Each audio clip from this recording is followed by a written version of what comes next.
Like the video, subscribe to the channel and press the bell icon for latest video updates. So consciousness ਦੀ ਖੋਜ ਧਰਮ ਦੀ ਖੋਜ ਹੈ। ਅੱਛਾ ਇਹੀ ਜਿਹੜਾ ਪੁਰਸ਼ ਹੈ ਇਹਨੂੰ ਉਸਨੇ ਜਾਂ ਕੌਨਸ਼ੀਅਸਨੈਸ ਨੂੰ ਉਹ ਤ੍ਰੈ ਗੁਣਮਈ ਮਾਇਆ ਨੇ ਜਾਂ ਪ੍ਰਕਿਰਤੀ ਦੇ ਤੱਤਾਂ ਨੇ ਪੰਜ ਭੂਤਾਂ ਨੇ ਉਹਨੂੰ ਆਪਣੇ ਅੰਦਰ ਕਾਬੂ ਕੀਤਾ ਹੋਇਆ। ਉਸ ਤਰ੍ਹਾਂ ਗੁਣਮਈ ਮਾਇਆ ਦੇ ਵਿੱਚੋਂ ਹੀ ਇਹ ਮਨੁੱਖੀ ਸਰੀਰ ਤੇ ਮਨੁੱਖੀ ਮਨ ਨਿਕਲਦੇ ਨੇ। ਇਹਦੀਆਂ ਜਿਹੜੀਆਂ 5 ਲੇਅਰਸ ਜਾਂ 4 ਲੇਅਰ ਜਾਂ 7 ਔਰਬਿਟਸ ਨੇ ਸਰੀਰ ਦੇ ਉਸ ਪ੍ਰਕਿਰਤੀ ਦੇ ਹੀ ਨੇ। ਉਹਨਾਂ ਦੇ ਵਿੱਚ ਇਹ ਪੁਰਸ਼ ਜਾਂ ਕੌਨਸ਼ੀਅਸਨੈਸ ਪਈ ਹੈ।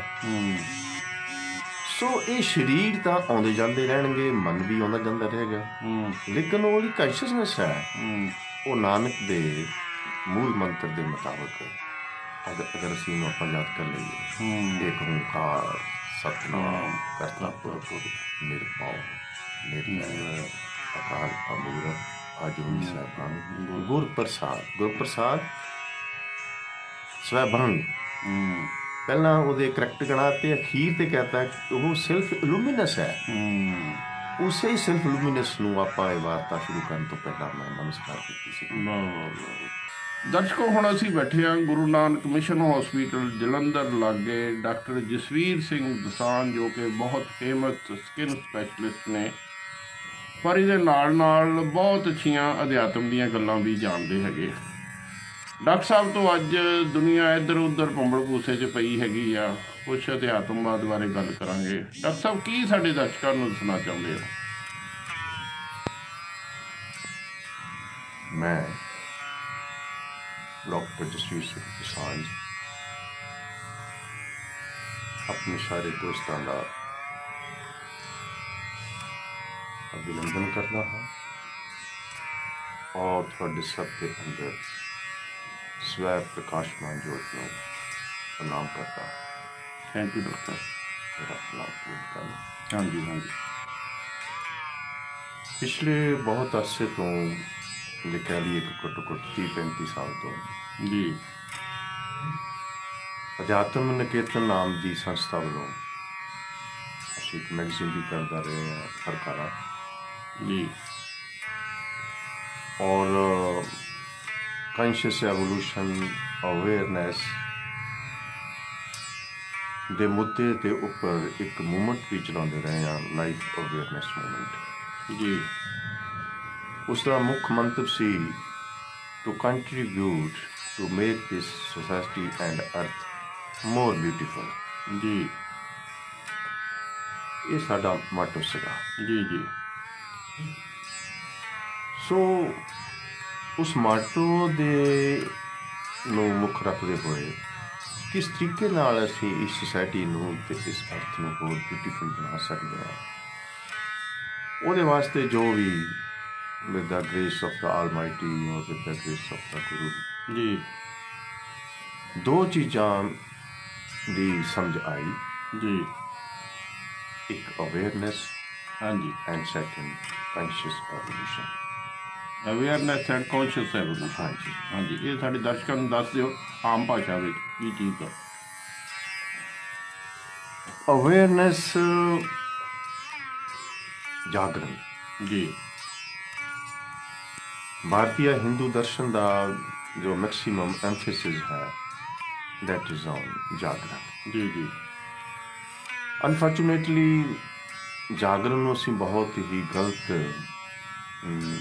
अखरां च लिया। जी। कोई किताब पढ़ लैनी या कोई ग्रंथ पढ़ लेना या किसी चीज़ तो किसी लिटरेचर नूं पढ़ लेना तो कहना जी असीं जागृत हो गए। जागृत हो गए। हाँ जी। ਇਹਦਾ इस जागरण ने इस चीज़ में बहुत नुकसान पहुंचा। इस प्रकार के जागरण ने अच्छा जी। जागरण तो भाव है होश जी, अलर्टनेस जी। और इसका जो विपरीत है हाँ जी वो है बेहोशी। ठीक ठीक। हाँ सो समाज दे विच जो साडे सारे दे सारे जो भी गलत काम होंदे ने ਜਾਂ ਅਸੀਂ ਕਹਿ ਲਈਏ ਕਿ ਸਮਾਜ ਦੇ ਜੋ ਸੰਕਟ ਨੇ ਉਹਨਾਂ ਦੀ ਬੁਨਿਆਦ ਦੇ ਵਿੱਚ ਅਗਰ ਕੋਈ ਚੀਜ਼ ਹੈ ਤਾਂ ਸ਼ੁਰੂਆਤ ਹੁੰਦੀ ਹੈਗੀ ਆ ਜੈਲਸੀ, ਈਰਖਾ ਤੋਂ।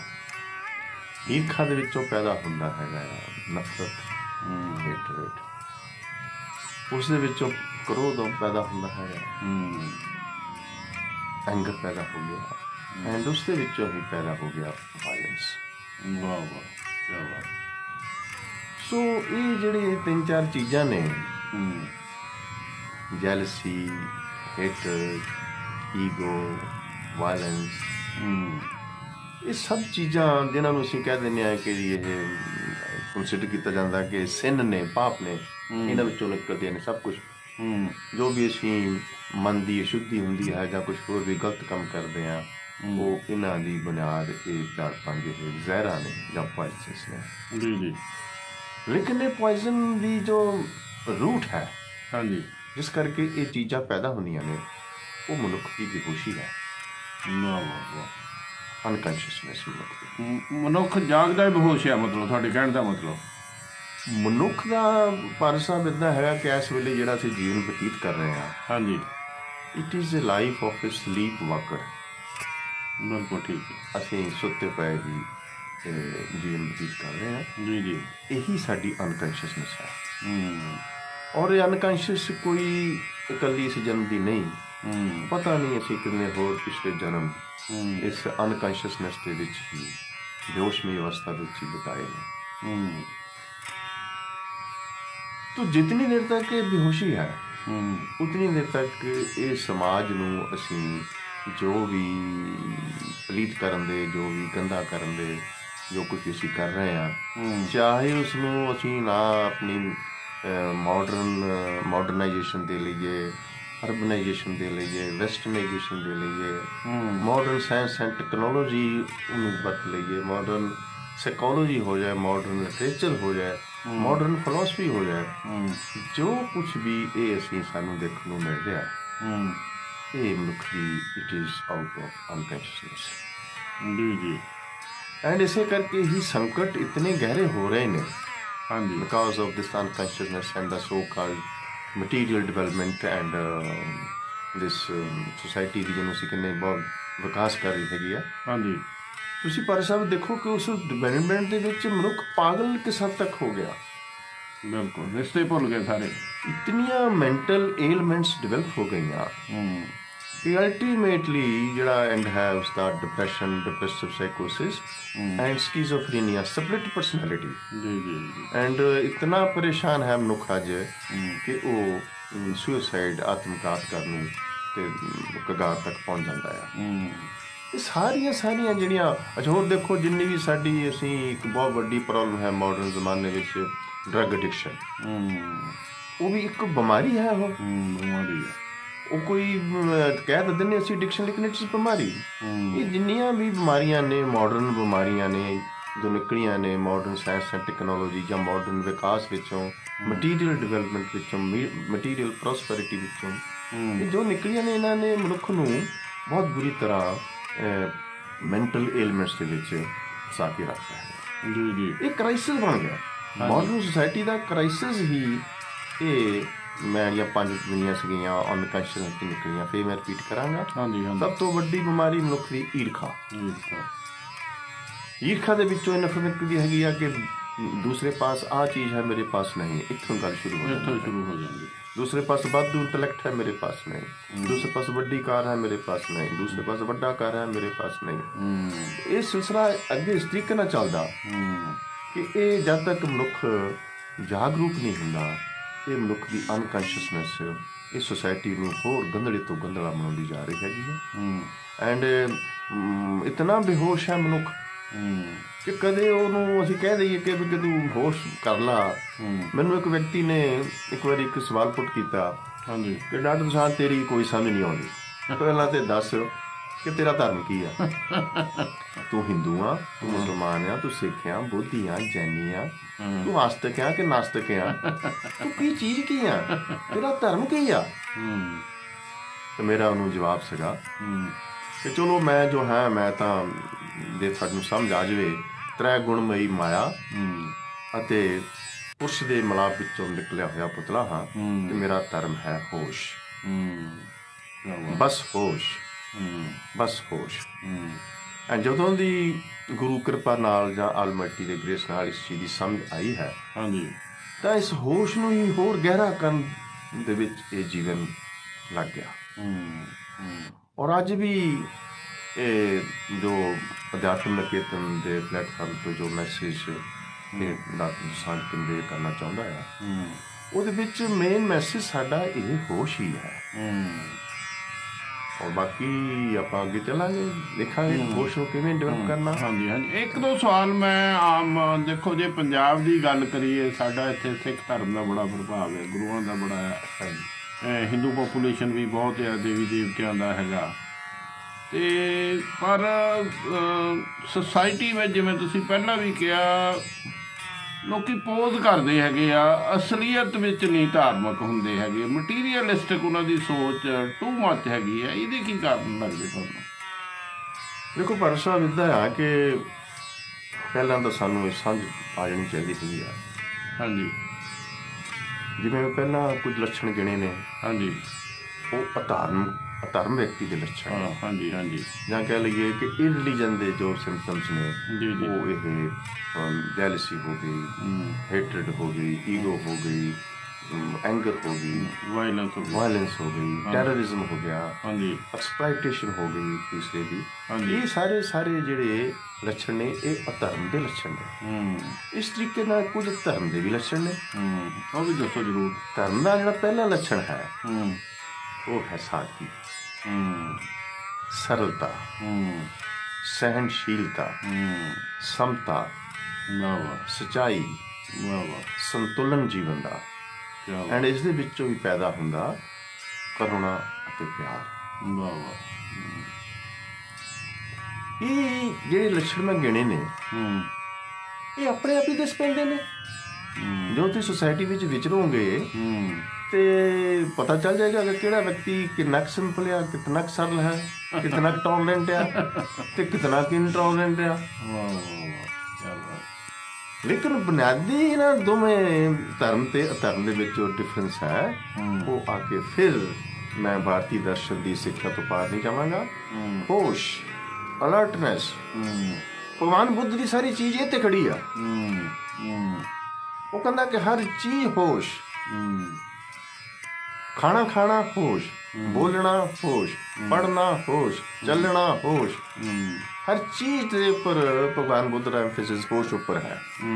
ਐਂਡ ਇਹੀ ਅਸੀਂ ਭਾਰਤੀ ਦਰਸ਼ਨ ਇਸ ਨੂੰ ਲਿਆ। ਆਪਾਂ ਅੱਗੇ ਚੱਲਾਂਗੇ ਕਿ ਵੀ ਹੋਸ਼ ਦੇ ਕੀ ਮੈਨੇ ਹੋਏ। ਹੋਸ਼ ਦਾ ਵੀ ਇਹ ਵੀ ਦੱਸ ਦਿਓ, ਸਿੰਪਲੀਫਾਈ ਮੈਂ ਕਰ ਦਿੰਦਾ। ਹਾਂਜੀ। ਮੈਂ ਹੁਣੇ ਤੁਹਾਨੂੰ ਦੱਸਦਾ ਹਟਿਆ ਕਿ ਤ੍ਰੈ ਗੁਣਮਈ ਮਾਇਆ। ਜੀ ਜੀ। ਤ੍ਰੈ ਗੁਣਮਈ ਮਾਇਆ ਨੂੰ ਅਸੀਂ ਭਾਰਤੀ ਦਰਸ਼ਨ 'ਚ ਪ੍ਰਕਿਰਤੀ ਕਹਿੰਦੇ ਹਾਂ। ਹਾਂਜੀ। ਪ੍ਰਕਿਰਤੀ ਦੇ ਵੱਖੋ ਵੱਖਰੇ ਤੱਤਵ ਨੇ ਜਿਹੜੇ ਕਿ ਜਿਹਨੂੰ ਅਸੀਂ ਪੰਜ ਮਹਾਭੂਤ ਵੀ ਕਹਿੰਦੇ ਹੈਗੇ। 5 elements of nature. 5 elements of nature. ਹਾਂਜੀ। ਉਹਨਾਂ 5 ਐਲੀਮੈਂਟਸ ਦੇ 3 ਗੁਣ ਨੇ। ਹਾਂਜੀ। ਜਿਹਨੂੰ ਅਸੀਂ ਮਾਡਰਨ ਬੋਲੀ ਦੇ ਵਿੱਚ ਇਲੈਕਟ੍ਰੋਨ, ਪ੍ਰੋਟੋਨ, ਨਿਊਟਰਨ ਕਹਿੰਦੇ ਹਾਂ। ਹਾਂਜੀ। ਜਾਂ ਆਪਣੀ ਬੋਲੀ ਅਸੀਂ ਤਮਸ, ਰਜਸ ਐਂਡ ਸਤਵ ਕਹਿੰਦੇ ਹਾਂ। ਹਾਂਜੀ। ਇਹ ਤ੍ਰੈ ਗੁਣ ਨੇ, 3 ਗੁਣਮਈ ਮਾਇਆ ਹੈ ਇਸ ਪ੍ਰਕਿਰਤੀ ਦੀ। ਇਹਦਾ ਮਿਲਾਪ ਹੁੰਦਾ ਹੈਗਾ ਆ ਪੁਰਸ਼ ਨਾਲ। ਪੁਰਸ਼ ਕਿਆ ਹੈ? ਕੌਨਸ਼ੀਅਸਨੈਸ। ਹਾਂਜੀ, ਕੀ ਬਾਤ, ਵਾਹ ਵਾਹ, ਚੇਤਨਾ। ਐਂਡ ਇਹਨਾਂ ਦੋਵਾਂ ਦੇ ਮਿਲਾਪ ਦੇ ਵਿੱਚੋਂ ਪ੍ਰੋਸੈਸ ਆਫ ਸ੍ਰਿਸ਼ਟੀ ਸ਼ੁਰੂ ਹੁੰਦੀ ਹੈ। ਕੀ ਬਾਤ। ਉਹ ਜੋ ਸ੍ਰਿਸ਼ਟੀ ਦਾ ਐਵੋਲੂਸ਼ਨ ਜਿਵੇਂ ਜਿਵੇਂ ਅੱਗੇ ਚੱਲਦਾ ਹੈਗਾ ਆ। ਹਾਂਜੀ। ਤੇ ਉਹਦੇ ਮੈਂ ਵੱਖਰੇ ਪੜਾਅ ਤਾਂ ਨਹੀਂ ਮੈਂਸ਼ਨ ਕਰਾਂਗਾ, ਲੇਕਿਨ peak of this evolutionary process is this man. ਬਿਲਕੁਲ ਠੀਕ ਹੈ। ਇਸ ਮੈਨ ਦੇ ਉੱਪਰ ਆ ਕੇ ਜਿਹੜੀ ਐਵੋਲੂਸ਼ਨਰੀ ਪ੍ਰੋਸੈਸ ਹੈ ਉਹ ਬੰਦ ਹੋ ਜਾਂਦਾ। ਪਰ ਤੁਸੀਂ ਦੇਖੋ ਕਿ ਜੋ ਮਨੁੱਖ ਦੀ ਅਨਾਟਮੀ ਹੈ, ਜੋ ਮਨੁੱਖ ਦੀ ਫਿਜ਼ੀਓਲੋਜੀ ਹੈ, ਜਦੋਂ ਦਾ ਵੀ ਇਹ ਮਨੁੱਖ ਪੈਦਾ ਹੋਇਆ ਇਸ ਦੇ ਵਿੱਚ ਕੋਈ ਇਜ਼ਾਫਾ ਨਹੀਂ ਹੋਇਆ। ਹਾਂਜੀ, ਠੀਕ ਹੈ। ਜਿਸ ਪ੍ਰਕਾਰ ਦੀ ਇਹਦੀ ਅਨਾਟਮੀ ਹੈ ਅੱਜ ਮਨੁੱਖ ਉਸ ਤਰੀਕੇ ਦਾ ਹੀ ਹੈਗਾ। It is a peak of the evolution. ਹਾਂਜੀ ਹਾਂਜੀ। ਲੇਕਿਨ ਐਵੋਲੂਸ਼ਨ ਤਾਂ ਚੱਲਦੀ ਰਹੇਗੀ। ਐਵੋਲੂਸ਼ਨ ਚੱਲਦੀ ਰਹੇਗੀ ਕਿਉਂਕਿ ਉਹ ਜਿਹੜੀ ਕੌਨਸ਼ੀਅਸਨੈਸ ਹੈ, ਚੇਤਨਾ ਹੈ, ਉਹ ਕਿਸੇ ਇੱਕ ਡਾਇਨਾਮਿਕ ਫੋਰਸ ਹੈ ਕਿ ਉਹ ਕਦੇ ਖੜੋ ਦਾ ਸ਼ਿਕਾਰ ਹੁੰਦੀ ਨਹੀਂ ਗੀ। ਹਾਂ ਬਿਲਕੁਲ ਉਹ ਠੀਕ, ਹਮੇਸ਼ਾ ਇਹਨੇ ਡਾਇਨਾਮਿਕ ਮੋਸ਼ਨ ਚੱਲਦੀ ਰਹਿੰਦੀ ਚਲਦੀ ਹੈਗੀ ਰਹਿਣੀ। ਉਹ। ਹਾਂਜੀ ਹਾਂਜੀ। ਜੇ ਉਹ ਚੱਲ ਰਹੀ ਹੈਗੀ ਆ ਹੂੰ ਤੇ evolution process, peak of the evolution ਮਨੁੱਖ ਪੈਦਾ ਹੋਣ ਦੇ ਨਾਲ ਹੂੰ ਹੁਣ ਉਹ ਕਿਸ ਦਿਸ਼ਾ ਵਿੱਚ ਉਹ ਇਵੋਲਵ ਕਰੇ। ਵਾਹ ਵਾਹ। ਹੂੰ ਉਹ ਕਰ ਅੱਗੇ ਦਿਸ਼ਾ ਇੱਕੋ ਬਚਦੀ ਹੈਗੀ ਆ, ਹਾਂਜੀ। That is consciousness. ਹੂੰ ਸੋ ਕੌਨਸ਼ੀਅਸਨੈਸ ਦੀ ਖੋਜ ਹੂੰ ਧਰਮ ਦੀ ਖੋਜ ਹੈ। ਹੂੰ ਅੱਛਾ। ਇਹੀ ਜਿਹੜਾ ਪੁਰਸ਼ ਹੈ ਹੂੰ ਇਹਨੂੰ ਉਸਨੇ ਜਾਂ ਕੌਨਸ਼ੀਅਸਨੈਸ ਨੂੰ ਉਹ ਤ੍ਰੈ ਗੁਣਮਈ ਮਾਇਆ ਨੇ ਜਾਂ ਪ੍ਰਕਿਰਤੀ ਦੇ ਤੱਤਾਂ ਨੇ, ਪੰਜ ਭੂਤਾਂ ਨੇ ਉਹਨੂੰ ਆਪਣੇ ਅੰਦਰ ਕਾਬੂ ਕੀਤਾ ਹੋਇਆ। ਵਾਹ ਵਾਹ ਵਾਹ। ਉਸ ਤ੍ਰੈ ਗੁਣਮਈ ਮਾਇਆ ਦੇ ਵਿੱਚੋਂ ਹੀ ਇਹ ਮਨੁੱਖੀ ਸਰੀਰ ਤੇ ਮਨੁੱਖੀ ਮਨ ਨਿਕਲਦੇ ਨੇ। ਹੂੰ ਇਹਦੀਆਂ ਜਿਹੜੀਆਂ 5 ਲੇਅਰਸ ਜਾਂ 4 ਲੇਅਰ ਜਾਂ 7 ਆਰਬਿਟਸ ਨੇ ਸਰੀਰ ਦੇ, ਹਾਂਜੀ ਹਾਂਜੀ। ਉਹ ਉਸ ਪ੍ਰਕਿਰਤੀ ਦੇ ਹੀ ਨੇ। ਹੂੰ ਉਹਨਾਂ ਦੇ ਵਿੱਚ ਇਹ ਪੁਰਸ਼ ਜਾਂ ਕੌਨਸ਼ੀਅਸਨੈਸ ਪਈ ਹੈ। ਹੂੰ ਸੋ ਇਹ ਸਰੀਰ ਤਾਂ ਆਉਂਦੇ ਜਾਂਦੇ ਰਹਿਣਗੇ, ਮਨ ਵੀ ਆਉਂਦਾ ਜਾਂਦਾ ਰਹੇਗਾ, ਹੂੰ ਲੇਕਿਨ ਉਹ ਜਿਹੜੀ ਕੌਨਸ਼ੀਅਸਨੈਸ ਹੈ ਹੂੰ ਉਹ ਨਾਨਕ ਦੇ ਮੂਲ ਮੰਤਰ ਦੇ ਮੁਤਾਬਕ ਅਗਰ ਅਸੀਂ ਉਹਨੂੰ ਆਪਾਂ ਯਾਦ ਕਰ ਲਈਏ, ਹੂੰ ਏਕ ਓਂਕਾਰ ਸਤਨਾਮ ਕਰਤਾ ਪੁਰਖ ਨਿਰਭਉ ਨਿਰਵੈਰ ਅਕਾਲ ਅਮੂਰਤ ਅਜੂਨੀ ਸੈਭੰ ਗੁਰ ਪ੍ਰਸਾਦ ਸਵੈਭੰ। ਹੂੰ ਪਹਿਲਾਂ ਉਹਦੇ ਕਰੈਕਟ ਗਣਾ ਤੇ ਅਖੀਰ ਤੇ ਕਹਤਾ ਕਿ ਉਹ ਸੈਲਫ ਲੂਮੀਨਸ ਹੈ। ਹੂੰ ਉਸੇ ਹੀ ਸੈਲਫ ਲੂਮੀਨਸ ਨੂੰ ਆਪਾਂ ਇਹ ਵਾਰਤਾ ਸ਼ੁਰੂ ਕਰਨ ਤੋਂ ਪਹਿਲਾਂ ਮੈਂ ਨਮਸਕਾਰ ਕੀਤੀ ਸੀ ਵਾਹ ਵਾਹ ਵਾਹ। ਕਿ ਉਹ ਸੈਲਫ ਲੂਮੀਨਸ ਚੇਤਨਾ ਹਰ ਪ੍ਰਾਣੀ ਦੇ ਵਿੱਚ ਹੈ, ਹੂੰ ਸਦੀਵੀ ਹੈ। ਹੂੰ ਉਹਦੀ ਕੋਈ ਜਨਮ ਨਹੀਂ, ਉਹਦਾ ਕੋਈ ਮੌਤ ਨਹੀਂ, ਉਹਦਾ ਕੋਈ ਰੂਪ ਨਹੀਂ, ਉਹਦਾ ਕੋਈ ਆਕਾਰ ਨਹੀਂ। ਹੂੰ ਸੋ ਉਹ ਕਿਉਂਕਿ ਜੋ ਸਦੀਵੀ ਹੈ ਹੂੰ ਉਸ ਨੂੰ ਹੀ ਨਮਸਕਾਰ ਕਰਨਾ ਬਣਦਾ ਹੈ। ਹੂੰ ਤੋ ਜਦੋਂ ਮਨੁੱਖ ਨੂੰ ਇਹ ਸਮਝ ਆ ਜਾਏ ਹੂੰ ਕਿ ਉਹ ਪੁਰਸ਼ ਜਾਂ ਚੇਤਨਾ ਹੀ ਹੈ ਜਿਹਦੇ ਕਾਰਨ ਇਹ ਸਾਰਾ ਕੁਝ ਚਲਾਏਮਾਨ ਹੈ, ਹਾਂਜੀ। ਸਾਡੀ ਬੇਹੋਸ਼ੀ ਕੀ ਹੈ, ਹੂੰ ਉਸ ਕੌਨਸ਼ੀਅਸਨੈਸ ਨੂੰ ਭੁੱਲ ਜਾਣਾ ਹੀ ਸਾਡੀ ਬੇਹੋਸ਼ੀ ਹੈ। ਵਾਹ ਵਾਹ ਕਿਆ ਬਾਤ। ਉਸ ਬੇਹੋਸ਼ੀ ਵਿੱਚੋਂ ਸਾਡੀ confinement up to the mind and body ਤੱਕ ਹੋ ਜਾਣਾ, ਹੂੰ ਇਹ ਸਾਡੀ ਉਸ ਬੇਹੋਸ਼ੀ ਦਾ ਸਿੱਟਾ ਹੈ। ਹੂੰ ਬਿਲਕੁਲ ਠੀਕ ਹੈ। ਸੋ ਇਹ ਜਿਹੜੇ ਬਾਕੀ ਹੋਰ ਆਪਾਂ ਚੱਲਾਂਗੇ ਕੀ ਹੈਗੇ ਨੇ ਗੁਣ ਐਰਾ ਵਗੈਰਾ, ਲੇਕਿਨ ਇਹ ਜਿਹੜਾ confinement of this consciousness up to the this mind body complex, ਹੂੰ ਇਸ ਮਾਈਂਡ ਬੋਡੀ ਕੰਪਲੈਕਸ ਦੇ ਵਿੱਚ ਇੱਕ ਤੀਸਰਾ ਵੀ ਐਡ ਹੋ ਜਾਂਦਾ ਹੈਗਾ, ਦੈਟ ਇਜ਼ ਈਗੋਇਜ਼ਮ। ਹੂੰ ਕਿਸ ਤਰੀਕੇ ਨਾਲ ਐਡ ਹੋ ਜਾਂਦੀ ਉਹਦਾ ਪਤਾ ਨਹੀਂ ਚੱਲਦਾ। ਹੂੰ ਚਲੋ ਈਗੋਇਜ਼ਮ ਦੇ ਗੱਲ ਬਾਅਦ 'ਚ ਇੱਕ ਦੋ ਮੈਂ ਸਪਲੀਮੈਂਟਰੀ ਸਵਾਲ ਕਰਨਾ ਚਾਹੁੰਦਾ ਹੈਗਾ। ਹਾਂਜੀ ਇੱਕ ਮੈਂ ਪੜ੍ਹਿਆ ਸੀ, ਜਿਵੇਂ ਤੁਸੀਂ ਐਵੋਲੂਸ਼ਨ ਦੀ ਗੱਲ ਕੀਤੀ ਆ, ਹਾਂਜੀ ਕਹਿੰਦੇ ਵੀ ਐਵੋਲੂਸ਼ਨ ਤੁਸੀਂ ਕਿਹਾ ਪੀਕ ਤੇ ਹੈਗੀ ਐ ਇਸ ਵੇਲੇ। ਹਾਂਜੀ। ਅੱਜ ਕੱਲ੍ਹ ਲੋਕੀ ਆਪਣੇ ਬਾਡੀ ਦਾ ਘੱਟ ਇਸਤੇਮਾਲ ਕਰਦੇ, ਦਿਮਾਗ ਦਾ ਜ਼ਿਆਦਾ ਕਰਦੇ ਆ, ਹਾਂਜੀ ਸਾਇੰਸ ਸਟੂਡੈਂਟ ਹੋਣ ਦੇ ਨਾਤੇ ਕਰਦੇ। ਕਹਿੰਦੇ ਸਾਡੀਆਂ ਅਗਲੀਆਂ ਜਨਰੇਸ਼ਨਾਂ 200, 400, 500, 1000, 2000 ਸਾਲ ਬਾਅਦ ਇੱਦਾਂ ਦੀ ਹਿਊਮਨ ਰੇਸ ਆਏਗੀ ਜਿਹਦਾ ਬ੍ਰੇਨ ਸਾਈਜ਼ ਵੱਧ ਜਾਏਗਾ, ਬਾਡੀ ਘਟ ਜਾਏਗੀ। ਕੁਛ ਇੱਦਾਂ ਦੀ ਗੱਲਾਂ ਨਾਲ ਸਹਿਮਤ ਹੋ ਤੁਸੀਂ? ਕੀ ਕਹਿਣਾ ਚਾਹੁੰਦੇ? ਨਹੀਂ, ਇਸ ਪ੍ਰਕਾਰ ਦੀ ਦੇ ਨਾਲ ਮੈਂ ਬੋਡੀ ਘਟ ਜਾਏਗੀ ਇਹ ਨਾਲ ਸਹਿਮਤ ਨਹੀਂ। ਅੱਛਾ ਜੀ। ਬਟ ਇੱਕ ਚੀਜ਼ ਹੈ ਕਿ ਅਸੀਂ ਮਤਲਬ ਤੁਸੀਂ ਵੀ ਸਾਇੰਸ ਦੇ ਸਟੂਡੈਂਟ ਹੋ, ਮੈਂ ਵੀ ਸਾਇੰਸ ਸਟੂਡੈਂਟ ਰਿਹਾ, ਜੀ ਜੀ। ਇੱਕ ਮੈਟਾਮੋਰਫੋਸਿਸ ਹੈ। ਮੈਟਾਮੋਰਫੋਸਿਸ ਬਿਲਕੁਲ ਠੀਕ ਹੈ। ਹਾਂਜੀ। ਸੋ ਅੱਜ ਅਸੀਂ ਇੰਟੈਲੈਕਟ ਦੀ ਗੱਲਬਾਤ ਕਰ ਰਹੇ ਹਾਂ। ਹਾਂਜੀ ਸੋ ਕੋਈ ਜ਼ਮਾਨਾ ਸੀ ਜਦੋਂ ਇਸ ਪ੍ਰਕਾਰ ਦਾ ਇੰਟੈਲੈਕਟ ਸਾਡੇ ਪਾਸ ਨਹੀਂ ਸੀ। ਬਿਲਕੁਲ ਠੀਕ ਹੈ। ਸੋ ਅਸੀਂ ਨਿਕਲੇ ਹਾਂ, ਇਹਨੇ ਨੈਚੁਰਲ ਵੇ ਮੈਟਾਮੋਰਫੋਸਿਸ ਹੁੰਦਾ ਗਿਆ। ਹਾਂਜੀ। ਉਸ ਮੈਟਾਮੋਰਫੋਸਿਸ ਵਿੱਚ ਇਹ ਇੱਕ ਵਿਕਾਸ ਦਾ ਦੌਰ ਜੋ ਅੱਜ ਸਾਡੇ ਪਾਸ ਇੰਟੈਲੈਕਟ ਹੈ, ਉਹ ਉਸ ਮੈਟਾਮੋਰਫੋਸਿਸ ਵਿੱਚੋਂ ਇਵੋਲਵ ਕੀਤਾ ਹੋਇਆ ਇੰਟੈਲੈਕਟ ਹੈ। ਤੋ ਲੇਕਿਨ ਫਿਰ ਵੀ ਗੱਲਬਾਤ ਫਿਰ ਉੱਥੇ ਇਹੀ ਆ ਜਾਂਦੀ ਆ ਬੇਹੋਸ਼ੀ ਦੀ। ਅਨਕੌਂਸ਼ੀਅਸਨੈਸ ਤੁਹਾਨੂੰ ਤੁਹਾਡਾ ਇਹ ਮੈਟਾਮੋਰਫੋਸਿਸ ਵੀ ਨਹੀਂ ਹੋਣ ਦਿੰਦੀ। ਜੋ ਵੀ ਭਾਰਤੀ ਦਰਸ਼ਨ ਦਾ ਟੋਟਲ ਐਮਫੈਸਿਸ ਹੈ, ਚਾਹੇ ਉਹ ਸੰਖਿਆ ਯੋਗ ਹੈ, ਚਾਹੇ ਉਹ ਯੋਗਾ ਹੈ, ਉਹਨਾਂ ਸਾਰਿਆਂ ਦਾ ਚੀਜ਼ ਇੱਕੋ ਹੀ ਆ ਜਾਂਦੀ ਹੈਗੀ ਆ, ਜਾਗਰਨ, ਹੋਸ਼। ਤਾਂ ਜੋ ਅਸੀਂ ਹੋਸ਼ ਨਾਲ ਇਸੇ ਜੀਵਨ ਦੇ ਵਿੱਚ ਵੀ ਆਹ ਜਿਹੜੀ ਮਾਈਂਡ ਬੋਡੀ ਕੰਪਲੈਕਸ ਹੈ ਇਹਨੂੰ ਵੀ ਜਾਣ ਜਾਈਏ, ਐਂਡ ਇਸ ਤੋਂ ਸੈਪਰੇਟ ਕਰਕੇ ਜੋ ਸਾਡੀ ਕੌਨਸ਼ੀਅਸਨੈਸ ਹੈ। ਹੁਣ ਤੁਸੀਂ ਕਹੋਗੇ ਕਿ ਵੀ ਹੋਸ਼ ਕੀ ਹੋਇਆ? ਹੋਸ਼ ਸਿਰਫ ਇੱਕ ਸੈਂਟੈਂਸ ਦੇ ਵਿੱਚ ਮੈਂ ਤੁਹਾਨੂੰ ਦੱਸਣਾ ਚਾਹਾਂਗਾ, disidentification of this consciousness from this mind body complex. ਵਾਹ ਵਾਹ ਵਾਹ। ਤੁਸੀਂ ਇਸ ਵੇਲੇ ਆਪਾਂ ਦੋਨੇ ਬੈਠੇ ਹਾਂ ਜੀ। ਹਰ ਚੀਜ਼ ਕਰਨ ਵੇਲੇ ਅਸੀਂ ਦੇਖੀਏ ਕਿ ਇਹ ਮੇਰਾ ਸਰੀਰ ਕਰ ਰਿਹਾ, ਆ ਮੇਰਾ ਮਨ ਬੁੱਧੀ ਕਰ ਰਿਹਾ, ਆ ਮੇਰਾ ਹੰਕਾਰ ਕਰ ਰਿਹਾ। ਇੰਨੀ ਵੀ ਚੀਜ਼ ਦਾ ਦੇਖ ਲੈਣਾ ਕਿ ਸਰੀਰ ਆ ਕਰ ਰਿਹਾ, ਸਰੀਰ ਆ ਰਿਕਾਰਡਿੰਗ ਕਰ ਰਿਹਾ, ਮਨ ਇੰਟੈਲੈਕਟ ਐਂਡ ਸਰੀਰ ਆ ਰਿਕਾਰਡਿੰਗ ਕਰ ਰਿਹਾ, ਆਹ ਖਾਣਾ ਖਾ ਰਿਹਾ, ਆ ਚਾਹ ਪੀ ਰਿਹਾ, ਤੁਰ ਰਿਹਾ। ਹਰ ਚੀਜ਼ ਦੇ ਉੱਪਰ ਜਿਹੜੀ ਹੋਸ਼ ਹੈ, ਅਲਰਟਨੈਸ ਹੈ, ਉਹ ਤੁਹਾਨੂੰ ਕਿਹੋ ਜਿਹਾ ਅਭਿਆਸ ਦੇ ਦਿੰਦੀ ਆ। It comes with experience, Anubhav and ਅਭਿਆਸ ਦੇ ਨਾਲ ਨਾਲ ਜਦੋਂ ਤੁਸੀਂ ਇਸ ਪਾਸੇ ਹੋਵੋਗੇ ਤਾਂ ultimately when you become capable to watch your mind and body separate ਹੋ ਗਏ। ਬਿਲਕੁਲ ਠੀਕ ਠੀਕ। ਜੋ ਤੁਸੀਂ ਸੈਪਰੇਟ ਹੋ ਜਾਂਦੇ ਆ ਤਾਂ ਉਸ ਨੂੰ ਕਹਿ ਦਿੰਦੇ ਆ ਕਿ ਇਹ ਵਿਟਨੈਸ ਹੈ, ਵਿਟਨੈਸ ਬਣ ਗਏ ਨਾ ਅਸੀਂ, ਦ੍ਰਸ਼ਟਾ ਬਣ ਗਏ, ਵਿਟਨੈਸ ਬਣ ਗਏ, ਸਾਖੀ ਬਣ ਗਏ। ਉਹ ਬਣ ਕੇ ਅਸੀਂ ਦੇਖ ਰਹੇ ਹਾਂ ਕਿ ਇਹ ਮਾਈਂਡ ਕੀ ਕਰ ਰਿਹਾ, ਕੀ ਗੰਦ ਘੋਲ ਰਿਹਾ। ਮਾਈਂਡ ਹੈ ਉਹ ਇੱਕ ਇਹੋ ਜਿਹੀ ਮਸ਼ੀਨ ਹੈ ਜਿਹਦਾ ਕੰਮ ਹੈ ਕਿ ਉਹਦਾ ਕਰਮ ਖੇਤਰ ਹੈ ਵਾਸਨਾ। ਮਾਈਂਡ ਦਾ ਕਰਮ ਖੇਤਰ ਹੈ ਕਿ ਡਿਜ਼ਾਇਰ ਹੈ। ਸਿਮਿਲਰਲੀ ਜੋ ਇੰਟੈਲੈਕਟ ਹੈ ਉਹਦਾ ਕਰਮ ਖੇਤਰ ਹੈ ਸੋਚਣਾ, ਕਰਮ ਖੇਤਰ ਹੈ ਬੋਡੀ ਦਾ।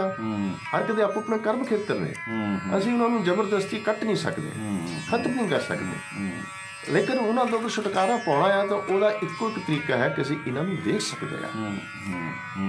ਮਾਈਂਡ ਨੂੰ ਦੇਖਣਾ, ਬੋਡੀ ਨੂੰ ਦੇਖਣਾ, ਆ ਜੋ ਮੈਂ ਚੀਜ਼ਾਂ ਗਿਣੀਆਂ ਸਾਰਿਆਂ ਨੂੰ ਦੇਖਣਾ। ਮੂਵਮੈਂਟ ਕਿਸੇ ਚੀਜ਼ ਨੂੰ ਅਸੀਂ ਦੇਖ ਲਿਆ, ਉਸੇ ਵਕਤ ਅਸੀਂ ਉਸ ਤੋਂ ਸੈਪਰੇਟ ਹੋ ਜਾਂਦੇ ਹਾਂ।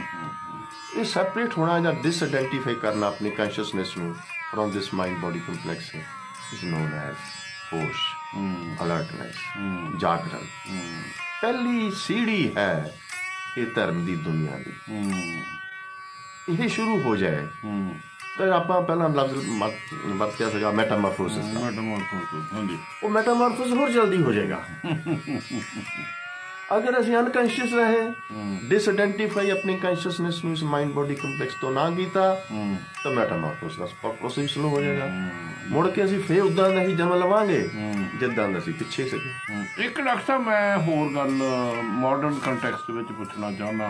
ਹਾਂਜੀ, ਅੱਜ ਕੱਲ੍ਹ ਮਤਲਬ ਮਟੀਰੀਅਲਿਸਟਿਕ ਸੁਸਾਇਟੀ 40-50 ਸਾਲ ਤੋਂ ਹੁਣ ਜੇ ਆਪਾਂ ਦੇਖੀਏ ਬਹੁਤ ਜ਼ਿਆਦਾ ਅਪਰੋਚ ਆ, ਪੈਸਾ ਇਕੱਠਾ ਕਰ ਲਿਆ ਲੀਗਲ ਇਲੀਗਲ ਤਰੀਕੇ ਨਾਲ। ਉਹਦੇ ਵਿੱਚ ਕਈ ਵਾਰੀ ਰਿਸ਼ਤਿਆਂ ਦੀ ਵੈਲਿਊ ਵੀ ਆਮ ਤੌਰ 'ਤੇ ਅਸੀਂ ਅਖਬਾਰਾਂ ਵਿੱਚ ਪੜ੍ਹਦੇ ਰਹਿੰਦੇ, ਲੋਕੀ ਭੁੱਲ ਜਾਂਦੇ ਹੈਗੇ ਆ। ਇਹ ਇੱਦਾਂ ਦੀ ਮਤਲਬ ਇਹ ਥਾਟ ਪ੍ਰੋਸੈਸ ਕਿਉਂ ਸੁਸਾਇਟੀ ਵਿੱਚ ਡਿਵੈਲਪ ਹੋ ਗਿਆ, ਕੀ ਕਾਰਨ ਲੱਗਦਾ? ਪਰ ਸਾਹਿਬ ਇੱਦਾਂ ਹੈਗੀ ਗੱਲਬਾਤ ਕਿ ਬੇਸਿਕਲੀ ਇਸ ਵਕਤ ਵੀ ਜੋ ਕੁਝ ਸਮਾਜ ਵਿੱਚ ਹੋ ਰਿਹਾ ਜੀ, ਮੈਂ ਉਹਨੂੰ ਭਾਰਤ ਦੇ ਪ੍ਰਸੰਗ ਵਿੱਚ ਲਿਆਵਾਂਗਾ। ਹਾਂਜੀ, ਜੋ ਕੁਝ ਵੀ ਇੰਡੀਆ ਵਿੱਚ ਹੋ ਰਿਹਾ, it is an ideological and civilisational war. ਅੱਛਾ ਜੀ।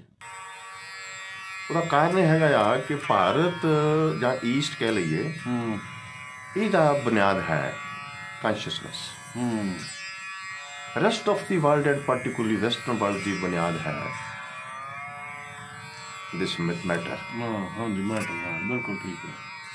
ਸੋ ਇੱਕ ਪਾਸੇ ਮੈਟਰ ਹੰਕਾਰ ਜਿਹੜਾ ਹੈਗਾ ਉਹ ਦੋਵਾਂ ਵਿੱਚ ਹੀ ਹੈਗਾ ਆ। ਪਰ ਜਿਹੜਾ ਪਿਛਲੇ ਕੋਈ 100-150 ਸਾਲ ਦੇ ਵਿੱਚ ਜਿਹਨੂੰ ਅਸੀਂ ਪੂੰਜੀਵਾਦੀ ਜੋ ਕਹਿੰਦੇ ਆ, ਹਾਂਜੀ, ਇਹਦੇ ਵਿੱਚ ਸਾਇੰਸ ਐਂਡ ਟੈਕਨੋਲੋਜੀ ਨੇ ਇਤਨੀ ਤਰੱਕੀ ਕੀਤੀ, ਹਾਂਜੀ, ਉਹਨਾਂ ਸਾਨੂੰ ਮਟੀਰੀਅਲ ਫੈਸਿਲਿਟੀਜ਼ ਇੰਨੀਆਂ ਮਿਲ ਗਈਆਂ ਐਂਡ ਉਹ ਮਟੀਰੀਅਲ ਪ੍ਰੋਸਪੈਰਿਟੀ ਦੇ ਕਾਰਨ ਸਾਡੇ ਪਾਸ ਇੱਕ ਨਵਾਂ ਲਿਟਰੇਚਰ ਆ ਗਿਆ, ਨਵੀਂ ਸਾਈਕੋਲੋਜੀ ਆ ਗਈ, ਨਵੀਂ ਫਿਲਾਸਫੀ ਆ ਗਈ। ਹਾਂਜੀ, ਉਹ ਕਹਿੰਦੀ ਹੈਗੀ ਆ ਕਿ ਮੈਂ ਹਰ ਚੀਜ਼ ਲੱਭ ਲਵਾਂਗੀ, ਮੇਰੇ ਪਾਸ ਹਰ ਚੀਜ਼ ਦਾ ਸੋਲੂਸ਼ਨ ਹੈ। ਉਹਨੇ ਇੱਕ ਚੈਲੰਜ ਦੇ ਦਿੱਤਾ ਭਾਰਤ ਦਾ ਜੋ ਭਾਰਤੀ ਜੋ ਦਰਸ਼ਨ ਹੈ, ਆਪਾਂ ਕੌਨਸ਼ੀਅਸਨੈਸ ਦੀ ਬਾਤ ਕਰਦੇ ਹਾਂ ਨਾ, ਹਾਂਜੀ ਹਾਂਜੀ, ਉਹ ਇੱਕ ਉਸ ਨੂੰ ਐਕਸੈਪਟ ਕਰਨ ਨੂੰ ਤਿਆਰ ਨਹੀਂ, western science and technology. And ਉਹਦੇ ਵਿੱਚ ਹੋਰ ਫਲਸਫਾ ਨਿਕਲਿਆ ਜਿਹਨੂੰ ਅਸੀਂ ਕਹਿੰਦੇ ਹੈਗੇ ਆ ਮਾਰਕਸਿਜ਼ਮ, ਹੀਗਲ ਐਂਡ ਮਾਰਕਸਿਜ਼ਮ। ਇਹ ਜੋ ਵੈਸਟਰਨ ਸਾਰੀ ਫਿਲਾਸਫੀ ਨੇ, ਹਾਂਜੀ, ਇਹ ਕੌਨਸ਼ੀਅਸਨੈਸ ਨੂੰ ਐਕਸੈਪਟ ਹੀ ਨਹੀਂ ਕਰਦੇ, ਐਕਸੈਪਟ ਕਰਨਾ ਨੈਗੇਟ ਕਰਦੇ ਕਿ ਹੈ ਹੀ ਨਹੀਂ। ਵੈਸਟਰਨ ਸਾਇੰਸ ਐਂਡ ਟੈਕਨੋਲੋਜੀ ਦਾ ਇੱਕ ਆਪਣਾ ਪੱਖ ਹੈ, ਉਹਨਾਂ ਦੀ ਇੱਕ ਆਪਣੀ ਆਈਡੀਓਲੋਜੀ ਹੈ, ਇੱਕ ਆਪਣੀ ਸਿਵਲਾਈਜੇਸ਼ਨ ਹੈ, ਜਿਹੜੀ ਕਿ ਹਰ ਚੀਜ਼ ਮੈਟਰ ਚੋਂ ਕੱਢਣਾ ਚਾਹੁੰਦੀ ਹੈ। ਹਾਂਜੀ, ਬਿਲਕੁਲ ਠੀਕ ਹੈ। ਐਂਡ ਮੈਟਰ ਵਿੱਚੋਂ ਤਾਂ ਨਿਕਲਣਾ ਕੁਛ ਨਹੀਂ ਹੈ, ਕੋਈ ਮੈਟਰ ਹੈ ਹੀ ਨਹੀਂ ਗਾ। ਬਿਲਕੁਲ ਠੀਕ। ਮੈਟਰ ਤਾਂ ਇੱਕ ਤੇਜ਼ ਘੁੰਮ ਰਹੀ ਊਰਜਾ ਆ। ਊਰਜਾ ਘੁੰਮਦੀ, ਹਾਂ। ਆ ਪੱਖਾ ਜਦੋਂ ਘੁੰਮਦਾ ਆ ਤੇ ਉਹ ਨਹੀਂ ਘੁੰਮਦਾ ਤਾਂ ਉਹਦੇ ਚਾਰੇ ਪਰ ਦਿਸਦੇ ਨੇ, ਜਦੋਂ ਘੁੰਮਦਾ ਕੋਈ ਪਰ ਨਹੀਂ ਦਿਸਦਾ। ਜਾਂ ਪੁਰਾਣਿਆਂ ਵਕਤਾਂ 'ਚ ਉਪਨਿਸ਼ਦ ਕਹਿੰਦੇ ਹੁੰਦੇ ਸੀਗੇ ਕਿ ਕੋਈ ਦੱਸੋ ਪਰਮਾਤਮਾ ਕਿੱਥੇ ਆ? ਉਹ ਕਹਿੰਦੇ ਕਿ ਵੀ ਆ ਦੁੱਧ ਲਿਆ, ਦੁੱਧ ਕਹਿੰਦੇ ਦੱਸੋ ਇਹ 'ਚ ਮੱਖਣ ਤੁਹਾਨੂੰ ਦਿਸਦਾ? ਹਾਂਜੀ ਹਾਂਜੀ। ਜਿਹੜਾ ਦੁੱਧ 'ਚ ਮੱਖਣ ਨਹੀਂ ਦਿਸ ਰਿਹਾ, ਇੱਦਾਂ ਹੀ ਕੌਨਸ਼ੀਅਸਨੈਸ ਨਹੀਂ ਦਿਸ ਰਹੀ। ਇੱਕ ਲੜਾਈ ਹੈ, ਇੱਕ ਪਾਸੇ ਮੈਟਰ ਹੈ, ਇੱਕ ਪਾਸੇ ਕੌਨਸ਼ੀਅਸਨੈਸ ਹੈ। ਹਿੰਦੁਸਤਾਨ ਦੀ ਅਗਰ ਸਰਵਾਈਵਲ ਹੈ ਇਸ ਦਰਸ਼ਨ ਦੀ, it is because of this consciousness. ਸਾਰੀ ਜਗਤ ਦਾ ਜ਼ੋਰ ਲੱਗਾ ਹੋਇਆ ਕਿ ਮੈਟਰ ਇਜ਼ ਸੁਪਰੀਮ, ਇਹਨੂੰ ਅਸੀਂ ਸੁਪਰੀਮ ਬਣਾਵਾਂਗੇ, ਸੁਪਰੀਮ ਇਹਨੂੰ ਪੇਸ਼ ਕਰਾਂਗੇ। ਐਂਡ ਇਹੀ ਲੜਾਈ ਹਿੰਦੁਸਤਾਨ ਚੱਲਦੀ ਪਈ ਆ, ਇਸ ਵੇਲੇ ਵੀ ਚੱਲ ਰਹੀ ਹੈਗੀ ਹੈ। ਸੋ ਇਸ ਲਈ ਜਦੋਂ ਅਸੀਂ ਇੱਕ ਪਾਸੜ ਹੋ ਜਾਈਏ ਕਿ ਆਹੀ ਚੀਜ਼ ਹੀ ਐਬਸੋਲਿਊਟ ਹੈ, ਦੂਸਰੀ ਹੈ ਹੀ ਨਹੀਂ, ਤਾਂ ਫਿਰ ਇਹੋ ਜਿਹੇ ਸੰਕਟ ਸਮਾਜ 'ਚ ਪੈਦਾ ਹੋਣੇ ਹੋਣੇ। ਬਿਲਕੁਲ। ਸਾਨੂੰ ਦੋਵਾਂ ਨੂੰ, ਇਲੈਕਟ੍ਰੋਨ ਪ੍ਰੋਟੋਨ ਨੂੰ, ਤਮ ਤੇ ਰਜਸ ਨੂੰ ਬਰਾਬਰ ਤੇ ਕੰਸੀਡਰ ਕਰਦੇ ਹੋਏ ਇਹਦੇ ਮੱਧ ਵਿੱਚ ਆਉਣਾ ਹੋਏਗਾ। ਬਿਲਕੁਲ ਠੀਕ। ਇਹਦਾ ਕਾਂਟਾ ਜੋ ਤਰਾਜੂ ਦਾ ਕਾਂਟਾ ਹੈ ਨਾ, ਰਾਜਿਆਣ ਤਮ ਦਾ, ਇਲੈਕਟ੍ਰੋਨ ਪ੍ਰੋਟੋਨ ਦਾ, ਜਦੋਂ ਸੱਜ ਜਾਏਗਾ ਤਾਂ ਅਸੀਂ ਸਤਵ ਗੁਣ ਪ੍ਰਾਪਤ ਕਰ ਲਵਾਂਗੇ। ਬਿਲਕੁਲ ਠੀਕ ਠੀਕ। ਨਿਊਟਰੈਲਿਟੀ ਹੋ ਜਾਏਗੀ। ਨਿਊਟਰੈਲਿਟੀ, ਜਦੋਂ ਨਿਊਟਰੈਲਿਟੀ ਹੋਵੇਗੀ ਸ਼ਾਂਤੀ ਹੋ ਜਾਏਗੀ। ਇੱਕ ਆਖਰੀ ਸਵਾਲ ਇਸ ਐਪੀਸੋਡ ਦਾ, ਸਾਡਾ ਅਸੀਂ ਐਪੀਸੋਡ ਕੰਟੀਨਿਊਸਲੀ ਕਰਾਂਗੇ। ਕਈ ਵਾਰੀ ਜਿਹੜੇ ਆਮ ਤੌਰ 'ਤੇ ਅਸੀਂ ਅੱਛੇ ਧਾਰਮਿਕ ਲੋਕੀ ਆ, ਜਿਹੜੇ ਬਾਬੇ ਜਾਂ ਸੋ ਕਾਲਡ ਗੁਰੂ ਵੀ ਦੇਖਦੇ ਹੈਗੇ, ਇੱਧਰ ਉੱਧਰ ਮਿਲਦੇ ਆ, ਲੋਕੀ ਉਹਨਾਂ ਤੋਂ ਬੜੀਆਂ ਆਸਾਂ ਉਮੀਦਾਂ ਹੁੰਦੀਆਂ ਹੈਗੀਆਂ। ਉਹ ਵੀ ਜੋ ਤੁਸੀਂ ਦੇਖਿਆ ਹੈਗਾ ਵੀ ਉਹ ਬੈਲੈਂਸ ਸਟੇਟ ਆਫ ਮਾਈਂਡ ਵਿੱਚ ਨਹੀਂ ਹੁੰਦੀ, ਉਹਨਾਂ ਦੀ ਟਿਲਟ ਕਿਤੇ ਨਾ ਕਿਸੇ ਪਾਸੇ ਤੁਹਾਨੂੰ ਜਾਂ ਈਗੋਇਜ਼ਮ ਵਿੱਚ ਅਟਕੇ ਹੁੰਦੇ, ਜਾਂ ਵਨ ਵੇ ਔਰ ਦੀ ਅਦਰ ਹੋਰ ਸਿਸਟਮ ਵਿੱਚ ਅਟਕੇ ਹੁੰਦੇ ਹੈਗੇ, ਸਾਨੂੰ ਵੀ ਜਾਣਦੇ ਹੈਗੇ। ਇਹ ਇੱਦਾਂ ਦਾ ਪ੍ਰੋਸੈਸ ਕਿਉਂ ਹੁੰਦਾ ਜੀ? ਧਾਰਮਿਕ ਦੁਨੀਆ ਵਿੱਚ ਪੂਰਾ ਇਹੋ ਜਿਹੜਾ ਹੈਗਾ ਟਰਾਂਸਪੇਰੈਂਟ ਸਿਸਟਮ ਕਿਉਂ ਨਹੀਂ ਉਹ ਡਿਵੈਲਪ ਕਰ ਪਾਉਂਦੇ? ਪਰਸਾ ਉਹਦਾ ਕਾਰਨ ਇਹ ਹੈ ਕਿ ਐਕਚੁਅਲੀ ਹਾਂਜੀ, ਜਿਸ ਧਰਮ ਦੀ ਡਾਕਟਰ ਦਸਾਂਝ ਨੇ ਵਿਆਖਿਆ ਕੀਤੀ ਆ, ਹਾਂਜੀ, ਜਿਹਨੂੰ ਕਹਿੰਦਾ ਕਿ ਅਥੈਂਟਿਕ ਧਰਮ ਹੈ, ਹਾਂਜੀ, ਉਸ ਧਰਮ ਤੋਂ ਕੋਈ ਬਹੁਤ ਘੱਟ ਲੋਕ ਜਾਣੂ ਨੇ। ਅੱਛਾ ਜੀ। ਅਸੀਂ ਜਿਸ ਧਰਮ ਤੋਂ ਜਾਣੂ ਹਾਂ, ਹਾਂਜੀ, ਉਹ ਆਰਗੇਨਾਈਜ਼ਡ ਰਿਲੀਜਨਸ ਨੇ, ਆਰਗੇਨਾਈਜ਼ਡ ਕਮਿਊਨਲ ਸੈਕਟਸ ਜਿਹਨਾਂ ਨੂੰ ਕਹਿੰਦੇ। ਚਲੋ ਮੇਰੀ ਇਸ ਗੱਲ ਦਾ ਕੋਈ ਲੋਕ ਗੁੱਸਾ ਵੀ ਕਰਨਗੇ, ਨਹੀਂ ਕੋਈ ਗੱਲ ਨਹੀਂ, ਆਪਾਂ ਲੇਕਿਨ ਇਹ ਹੈ ਕਿ ਡਿਸਕਸ ਕਰ ਹਾਂਜੀ ਹਾਂਜੀ, ਇਹ ਜਿਤਨੇ ਵੀ ਆਰਗੇਨਾਈਜ਼ਡ ਰਿਲੀਜਨਸ ਨੇ ਇਹ ਧਰਮ ਨਹੀਂ ਹਨ। ਅੱਛਾ ਜੀ। ਮੈਂ ਤਾਂ ਇੱਕੋ ਹੀ ਚੀਜ਼ ਦਾ ਮੇਰਾ ਕ੍ਰਾਈਟੇਰੀਆ ਹੈ, ਧਰਮ ਉੱਥੇ ਹੀ ਪੈਦਾ ਹੋ ਜਾਂਦਾ ਜਿੱਥੇ ਪਿਆਰ ਦਾ ਜਨਮ ਹੁੰਦਾ। ਜਿੱਥੇ ਨਫ਼ਰਤ ਪੈਦਾ ਹੋਵੇਗੀ ਉੱਥੇ ਧਰਮ ਪੈਦਾ ਨਹੀਂ ਹੋ ਸਕਦਾ। ਮਨੁੱਖ ਆਪਣਾ ਕੋਲ ਬੈਠ ਕੇ ਸੈਲਫ ਇੰਟਰੋਸਪੈਕਸ਼ਨ ਕਰ ਲਵੇ ਕਿ ਮੈਂ ਕਿੰਨਾ ਕੁ ਨਫ਼ਰਤ ਦਾ ਭਰਿਆ ਹੋਇਆ, ਕਿੰਨਾ ਕੁ ਪਿਆਰ ਦਾ ਭਰਿਆ ਹੋਇਆ, ਉੱਥੇ ਧਰਮ ਤੇ ਅਧਰਮ ਦਾ ਨਿਰਣਾ ਹੋ ਜਾਏਗਾ। ਸੋ ਇਸ ਲਈ ਜਿੰਨੇ ਵੀ ਸਾਡੇ ਆਰਗੇਨਾਈਜ਼ਡ ਰਿਲੀਜਨਸ ਨੇ, ਮੈਂ ਪਿਆਰ ਦਾ ਲਫ਼ਜ਼ ਸਾਡੇ ਸਾਹਮਣੇ ਕੋ ਵਰਤਿਆ। ਤੁਸੀਂ ਮੈਨੂੰ ਇਹ ਦੱਸੋ ਕਿ ਕੀ ਤੁਸੀਂ ਇਸ ਪਿਆਰ ਦੀ ਪਰਿਭਾਸ਼ਾ ਕਰ ਸਕਦੇ ਹੋ? ਤੁਸੀਂ ਵਾਈਫ ਨੂੰ ਪਿਆਰ ਕਰਦੇ ਹੋ, ਕਿਸੇ ਹੋਰ ਨੂੰ ਪਿਆਰ ਕਰਦੇ ਹੋ, ਬੱਚਿਆਂ ਨੂੰ ਪਿਆਰ ਕਰਦੇ ਹੋ, ਕੁਦਰਤ ਨੂੰ ਪਿਆਰ ਕਰਦੇ ਹੋ, ਜਿਸ ਚੀਜ਼ ਨੂੰ ਵੀ ਪਿਆਰ ਕਰਦੇ ਹੋ, ਹਾਂਜੀ, ਕੈਨ ਯੂ ਡਿਫਾਈਨ ਦੈਟ? ਨਹੀਂ, ਮੇਰਾ ਖਿਆਲ ਨਹੀਂ ਕਰ ਸਕਦੇ। ਪਿਆਰ ਦੀ ਡੈਫੀਨੇਸ਼ਨ ਤੁਸੀਂ ਕਰ ਹੀ ਨਹੀਂ ਸਕਦੇ। ਕਿਉਂ? ਕਿ ਪਿਆਰ ਇੱਕ ਅਹਿਸਾਸ ਹੈ। ਪਿਆਰ ਕੋਈ ਮਟੀਰੀਅਲ ਫਨੋਮਨਾ ਨਹੀਂ, ਇਹ ਇੱਕ ਅਹਿਸਾਸ ਹੈ, ਅਨੁਭੂਤੀ ਹੈ। ਇਸ ਪਿਆਰ ਦੇ ਅਹਿਸਾਸ ਨੂੰ ਜਿਵੇਂ ਤੁਸੀਂ ਨਹੀਂ ਦੱਸ ਸਕਦੇ, ਇਸ ਤਰੀਕੇ ਨਾਲ ਹੀ ਧਰਮ ਦੇ, ਅਧਿਆਤਮ ਦੇ ਅਹਿਸਾਸ ਨੂੰ ਵੀ ਤੁਸੀਂ ਨਹੀਂ ਦੱਸ ਸਕਦੇ। ਇਹ ਗੂੰਗੇ ਦਾ ਗੁਣ ਹੈ, ਇਹ ਇੰਡੀਵਿਜੂਅਲ ਟੇਸਟ ਹੈ। ਹਾਂ, ਕੋਈ ਬੁੱਧ ਪੁਰਸ਼ ਜਿਹਨੇ ਸਾਡੇ ਪ੍ਰੋਫਟ ਹੋਏ ਨੇ ਜਾਂ ਗੁਰੂ ਹੋਏ ਨੇ, ਉਹਨਾਂ ਨੇ ਇਹਨੂੰ ਚਖਿਆ। ਇਹਨੂੰ ਚਖਣ ਤੋਂ ਬਾਅਦ ਉਹਨਾਂ ਨੇ ਆਪਣਾ ਇਹਦੇ ਪ੍ਰਤੀ ਆਪਣਾ ਮਤ ਦਿੱਤਾ। This is my opinion about this almighty consciousness, God, परमात्मा, परम पुरख, अकाल पुरख, बिल्कुल। अब मेरा उसके प्रति ओपिनियन है, अल्टीमेट सच नहीं। अल्टीमेट सच थोड़ा अपना एहसास है, थोड़ी अपनी अनुभूति है। जिस दिन थोड़ी अपनी अनुभूति हो जाएगी, उस दिन तुसी किसी कम्युनल सैक्ट या ऑर्गेनाइज सैक्ट का हिस्सा नहीं रहोगे। ਜਿਨ੍ਹਾਂ ਕੋਲ ਸੈਕਸ ਨੇ ਇੰਨੀਆਂ ਲੜਾਈਆਂ ਪੜ੍ਹਾਈਆਂ ਸਮਾਜ ਵਿੱਚ ਪਾਈਆਂ ਹੋਈਆਂ ਹੈਗੀਆਂ ਆ, ਉਹਨਾਂ ਨੂੰ ਤੁਸੀਂ ਧਰਮ ਦਾ ਨਾਂ ਦਿਓਗੇ? ਥੋੜ੍ਹੀ ਜਿਹੀ ਪਿਆਰ ਦੀ ਕਿਰਨ ਆਏਗੀ, ਧਰਮ ਦਾ ਉੱਥੇ ਜਨਮ ਹੋ ਜਾਏਗਾ। ਸੋ ਇਸ ਲਈ ਧਰਮ ਦੀ ਪਹਿਲੀ ਕਿਰਨ ਤਾਂ ਆਉਣੀ ਹੋਸ਼ ਨਾਲ, ਚਾਹੇ ਉਹ ਭਗਤੀ ਨਾਲ ਹੋਸ਼ ਪ੍ਰਾਪਤ ਕਰ ਲਓ, ਚਾਹੇ ਗਿਆਨ ਨਾਲ ਹੋਸ਼ ਪ੍ਰਾਪਤ ਕਰ ਲਓ, ਕਿਸੇ ਵੀ ਤਰੀਕੇ ਨਾਲ ਹੋਸ਼ ਪ੍ਰਾਪਤ ਕਰ ਲਓ। ਆਪਣੀ ਆਤਮਾ ਨੂੰ ਮਨ ਸਰੀਰ ਤੋਂ ਜਦ ਤੱਕ ਤੁਸੀਂ ਵੱਖ ਨਹੀਂ ਕਰ ਲੈਂਦੇ, ਉਦੋਂ ਤੱਕ ਤੁਸੀਂ ਹੋਸ਼ਮੰਦ ਨਹੀਂ ਹੋ ਸਕਦੇ। ਇੱਕ ਲਾਸਟ ਸਵਾਲ ਛੋਟਾ ਜਿਹਾ, ਇੱਕ ਆਮ ਤੌਰ ਤੇ ਸੁਸਾਇਟੀ ਵਿੱਚ ਘੁੰਮਦੇ ਰਹਿਣਾ, ਮੈਂ ਵੀ ਅੱਜ ਮਿਲਦਾ ਬੜੇ ਲੋਕਾਂ ਨੂੰ, ਤੁਸੀਂ ਵੀ ਤੁਹਾਡਾ ਬੜਾ ਅੱਛਾ ਸਰਕਲ ਆ, ਵੱਡੇ ਵੱਡੇ ਅਮੀਰ ਬੰਦੇ ਵੀ ਡਾਇਰੈਕਸ਼ਨਲੈਸ ਘੁੰਮ ਰਹੇ ਹੈਗੇ ਆ, ਜਿਵੇਂ ਉਹ ਇਕਬਾਲ ਰੋਲਾ ਹੁੰਦਾ, ਉਹਨਾਂ ਨੂੰ ਪਤਾ ਹੀ ਨਹੀਂ ਜ਼ਿੰਦਗੀ ਦਾ ਮੰਤਵ ਕੀ ਹੈ। ਕੀ ਕਹਿਣਾ ਚਾਹੋ ਕਿ ਕਿਵੇਂ ਉਹ ਮੰਤਵ ਲੱਭਣਾ? ਫਿਰ ਉਹੀ ਗੱਲ, ਅਨਕੌਂਸ਼ੀਅਸਨੈਸ। ਕੋਈ ਇਸ ਚੀਜ਼ ਨੂੰ ਮੰਨਣਾ ਹੀ ਨਹੀਂ ਚਾਹੁੰਦਾ ਕਿ ਮੈਂ ਬੇਹੋਸ਼ ਹਾਂ। ਧਾਰਮਿਕ ਤੋਂ ਧਾਰਮਿਕ ਵਿਅਕਤੀ ਉਹ ਤੁਹਾਨੂੰ ਗੁਰਬਾਣੀ ਵਿੱਚੋਂ ਲੈ ਕੇ ਤੁੱਕਾਂ ਦੇਣੀਆਂ ਸ਼ੁਰੂ ਕਰ ਦੇਗਾ। ਹਾਂਜੀ, ਕੋਈ ਗੀਤਾ 'ਚ ਤੁੱਕਾਂ ਦੇਣੀ ਸ਼ੁਰੂ ਕਰ ਦੇਗਾ, ਕੁਰਾਨ ਮਜੀਦ ਦੇ ਕੁਰਾਨ ਵਿੱਚ ਆ ਗਿਆ, ਬਾਈਬਲ ਦੇ ਵਿੱਚ ਆ ਗਿਆ, ਫਲਾਣੀ ਥਾਂ ਤੇ ਆ ਗਿਆ। ਮੈਂ ਤਾਂ ਉਹਨਾਂ ਨੂੰ ਬਸ ਇਹੀ ਕਹਿਣਾ ਹੁੰਦਾ ਕਿ ਬਈ ਇਹ ਜਿਨ੍ਹਾਂ ਨੇ ਕਿਹਾ ਇਹ ਉਹਨਾਂ ਦਾ ਆਪਣਾ ਅਨੁਭਵ ਆ, ਤੇਰਾ ਨਹੀਂ ਹੈ ਵੀਰ ਮੇਰਿਆ। ਅਨੁਭਵ ਲੈ, ਅਨੁਭੂਤੀ ਪ੍ਰਾਪਤ ਕਰ, ਫਿਰ ਤੂੰ ਬੋਲ। ਹਾਂ, ਉਸ ਅਨੁਭਵ ਲੈਣ ਵਾਸਤੇ ਸਾਰੇ ਗ੍ਰੰਥ, ਸਾਰੇ ਗੁਰੂ, ਪੀਰ, ਪੈਗੰਬਰ, ਪ੍ਰੋਫਿਟ, ਹਰ ਵਿਅਕਤੀ ਉਪਯੋਗੀ ਹੋ ਸਕਦਾ। ਮੈਂ ਉਹਦੀ ਨੈਗੇਸ਼ਨ ਨਹੀਂ ਕਰਦਾ। ਠੀਕ ਠੀਕ ਠੀਕ। ਮੈਂ ਫਿਰ ਕਹਾਂਗਾ ਕਿ ਹਰ ਵਿਅਕਤੀ ਪਰਮਾਤਮਾ ਦਾ ਰੂਪ ਹੈ। ਮੈਂ ਨਾ ਸੰਤਾਂ ਨੂੰ ਵੀ ਪੁੱਛਦਾ, ਗੁਰੂਆਂ ਨੂੰ ਵੀ ਪੁੱਛਦਾ ਕਿ ਜੇ ਹਰ ਵਿਅਕਤੀ ਪਰਮਾਤਮਾ ਦਾ ਰੂਪ ਹੈ ਤਾਂ ਕੀ ਪਰਮਾਤਮਾ ਕਦੇ ਫਾਲੋਅਰ ਜਾਂ ਸਲੇਵ ਬਣਾਇਆ ਜਾ ਸਕਦਾ? ਬਿਲਕੁਲ ਠੀਕ। ਉਸ ਨੂੰ ਇਹੋ ਜਿਹੀ ਗਾਈਡੈਂਸ ਦਿਓ ਕਿ ਉਹ ਖੁਦ ਉਹਨੂੰ ਅਹਿਸਾਸ ਹੋਵੇ ਕਿ ਮੈਂ ਵੀ ਪਰਮਾਤਮਾ ਹੀ ਹਾਂ। ਤੇ ਸਲੇਵਰੀ ਖਤਮ, ਫਾਲੋਇੰਗ ਖਤਮ। ਚਾਹੇ ਪੋਲੀਟੀਕਲ ਫਾਲੋਇੰਗ ਹੈ, ਚਾਹੇ ਕੋਈ ਸੈਕਸ ਦੀ ਫਾਲੋਇੰਗ ਹੈ, ਚਾਹੇ ਬਾਬਿਆਂ ਦੀ ਫਾਲੋਇੰਗ ਹੈ, ਇਟ ਇਜ਼ ਇਰਰੀਲੀਜੀਅਸ ਐਕਟ। ਕਿਉਂਕਿ ਇੱਕ ਹਰ ਵਿਅਕਤੀ ਪਰਮਾਤਮਾ ਹੈ। ਤੁਸੀਂ ਪਰਮਾਤਮਾ ਨੂੰ ਕਿੱਦਾਂ ਆਪਣਾ ਗੁਲਾਮ ਬਣਾ ਲਓਗੇ? ਕਿਵੇਂ ਆਪਣਾ ਚੇਲਾ ਬਣਾ ਲਓਗੇ? ਕਿਵੇਂ ਆਪਣਾ ਫਾਲੋਅਰ ਬਣਾ ਲਓਗੇ? ਉਹਨਾਂ ਨੂੰ ਆਜ਼ਾਦੀ ਦਿਓ, ਉਹਨਾਂ ਨੂੰ ਸਮਝਾਓ ਕਿ ਤੇਰੀ ਇੰਡੀਵਿਜੂਅਲਿਟੀ ਹੀ ਤੇਰੇ ਅੰਦਰ ਛੁਪਿਆ ਹੋਇਆ ਪਰਮਾਤਮਾ ਆ। ਇਹਨੂੰ ਜਾਣ, ਇਹਨੂੰ ਜਾਗਰੂਕ ਕਰ। ਉਹਦੇ ਵਾਸਤੇ ਉਹ ਕੀ ਟੈਕਨੀਕ ਦੱਸਦੇ ਨੇ, ਉਹ ਮਨੁੱਖ ਨੇ ਕਿਸ ਤਰੀਕੇ ਨਾਲ ਲੈਣਾ ਆ। ਹਾਂਜੀ ਹਾਂਜੀ, ਉਹ ਵੀ ਨਿਰਭਰ ਉਹਦੀ ਮਨੁੱਖ ਦੀ ਇੰਡੀਵਿਜੂਅਲਿਟੀ ਤੇ ਕਰਦਾ ਹੈ। ਚਲੋ ਡਾਕਟਰ ਸਾਹਿਬ, ਬਹੁਤ ਸੋਹਣੀਆਂ ਗੱਲਾਂ ਕਹੀਆਂ ਇਸ ਫਸਟ ਐਪੀਸੋਡ 'ਤੇ। ਇੰਨੀ ਕੁ ਗੱਲਬਾਤ ਕਰਦੇ ਹਾਂ, ਬਾਕੀ ਜਿਹੜੀਆਂ ਇਹਨਾਂ ਨੂੰ ਲੈਬੋਰੇਟ ਕਰਕੇ ਆਪਾਂ 2 4 5 ਐਪੀਸੋਡ ਹੋਰ ਕਰਾਂਗੇ। ਤੁਸੀਂ ਸਾਡੇ ਚੈਨਲ ਰਾਹੀਂ जुड़े, बहुत बहुत मेहरबानी, धन्यवाद, थैंक यू वेरी मच। एक बार फिर आप सबके बीच प्रकाशमान ज्योति मेरा प्रणाम। Thank you sir, thank you.